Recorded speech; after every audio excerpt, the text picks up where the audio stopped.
Video देख लिया होगा आपने। साफ तौर पर दिख रहा है कि एक शख्स सड़क किनारे चल रहा है और ऑटो वाले ने जानबूझकर उस शख्स को टक्कर मारी है। और जिसे टक्कर मारी गई है वो कोई आम आदमी नहीं थे, वो थे झारखंड के धनबाद में जिला और अतिरिक्त न्यायाधीश यानी कि एडीजे उत्तम आनंद, जिनकी इस हादसे में मौत हो गई है। नमस्कार, मैं हूं अविनाश और आप देख रहे हैं अनकट। एडीजे उत्तम आनंद इन दिनों 15 बड़े हाई प्रोफाइल मुकदमों की सुनवाई कर रहे थे। इन हाई प्रोफाइल केसेस में रंजय सिंह हत्याकांड भी शामिल था, जिसकी सुनवाई एडीजे उत्तम आनंद कर रहे थे। रंजय सिंह झरिया के विधायक संजीव सिंह के करीबी थे। 29 जनवरी 2017 को रंजय सिंह और उनके 3 साथियों की गोली मारकर हत्या कर दी गई थी। इसके बाद धनबाद में गैंगवार जैसे हालात बन गए थे। कहा जाता है कि रंजय सिंह के तार मुन्ना बजरंगी तक जुड़ते थे और रंजय ही झारखंड में मुन्ना बजरंगी के कोयले का कारोबार देखते थे। रंजय की हत्या का बदला लेने के लिए धनबाद के डिप्टी मेयर रहे नीरज सिंह समेत 4 और लोगों की मार्च 2017 में हत्या हो गई थी।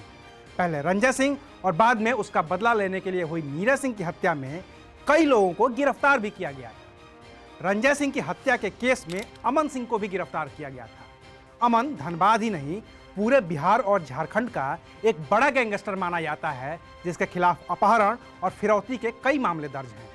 रंजय हत्याकांड में उसकी गिरफ्तारी तब हुई थी जब वो हत्या करने के बाद 50 लाख रुपए लेने के लिए उत्तर प्रदेश के मिर्जापुर गया था। पिछले दिनों उसकी जमानत अर्जी को जस्टिस उत्तम आनंद ने खारिज कर दिया था। अब उत्तम आनंद की हत्या को अमन सिंह की जमानत खारिज करने के बदले के तौर पर देखा जा रहा है। इसके अलावा यूपी के शूटर अभिनव प्रताप सिंह समेत कई और बड़े अपराधियों और हाई प्रोफाइल मर्डर केस के मामले की भी सुनवाई उत्तम आनंद की कोर्ट में हो रही थी। उत्तम आनंद की हत्या की गूंज हाई कोर्ट और सुप्रीम कोर्ट तक सुनाई दी है।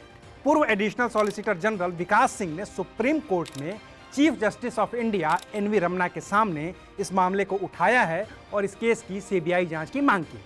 चीफ जस्टिस ने कहा है कि झारखंड हाई कोर्ट के chief justice doctor Ravi Ranjan से उनकी बात हुई है और इस पूरे मसले को झारखंड हाई कोर्ट ने गंभीरता से लिया है और उसकी सुनवाई कर रहा है।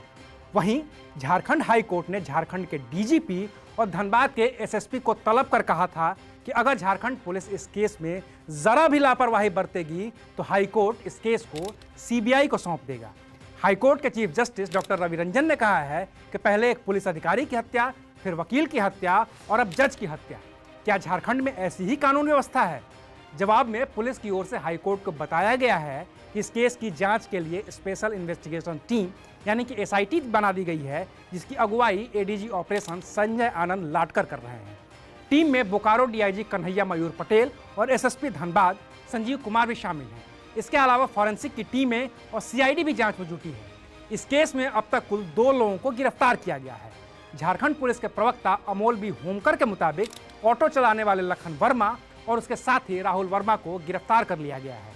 पुलिस ने दावा किया है कि लखन ने पुलिस के सामने दिए गए इकबालिया बयान में कहा है कि उसी ने जज उत्तम आनंद को टक्कर मारी थी, लेकिन किसके कहने पर मारी थी ये अब तक साफ नहीं हो पाया है। अब केस की जांच एसआईटी के पास है, जिसकी निगरानी खुद झारखंड हाईकोर्ट कर रहा है। लेकिन अब इस मामले में सियासत भी गरमाने लगी है और राजनीतिक पार्टियां एक दूसरे के ऊपर आरोप प्रत्यारोप शुरू कर चुकी हैं। इस मामले में जो भी अपडेट्स होंगे हम आपको बताएंगे। देखते रहिए अनकट। शुक्रिया।